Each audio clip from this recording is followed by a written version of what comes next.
I want to acknowledge the importance of the focus that the Prime Minister brings in these ministry arrangements, the lens that the Prime Minister has been very clear that he wants applied across government. I think your words, Prime Minister, were to have the right lens on the challenges in key agencies, and bringing together a task force which comprises the former senior members of the government, the Prime Minister, the Deputy Prime Minister, the Treasurer and the Minister for Finance, adds and includes all of the women represented across the ministry, is a very powerful way to do that.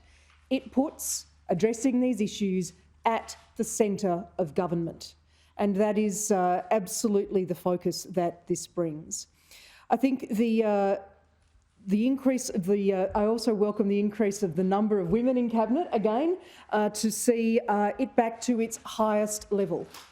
The only government that can say that is this government, and it is with great pleasure that I welcome Melissa Price back to the Cabinet table. What the engagement of the ministers that the Prime Minister has outlined in the arrangements today gives us is a minister in the Treasury portfolio who has a capacity to direct and focus on women's economic security. The Minister for Social Services, who has so many of the programs in relation to women's safety and in relation to the prevention of violence against women and their children in her portfolio, with that express and implicit responsibility stated clearly in her role. I have not seen a cabinet put together in this way to address these key issues. Through our Women's Economic Security Statement, the work that we have been doing in recent years, since the first of those in 2018, we have had a strong focus on economic security, on women's safety and on leadership. This puts that focus at the heart of government and around every single cabinet table discussion whenever the cabinet meets and across the broader ministry.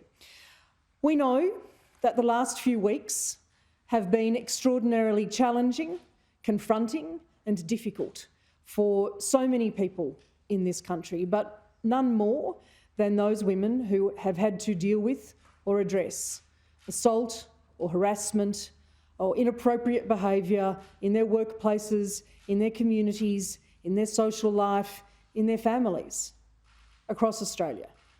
And bringing a gender equality lens, if you like, to the whole of ministry approach enables us to really focus in on those issues right across government in a way that I have never seen before. I think it's very powerful. I think it's a very important and strong message to the Australian community, and one which I am very pleased to work on with the Prime Minister and with my other senior colleagues.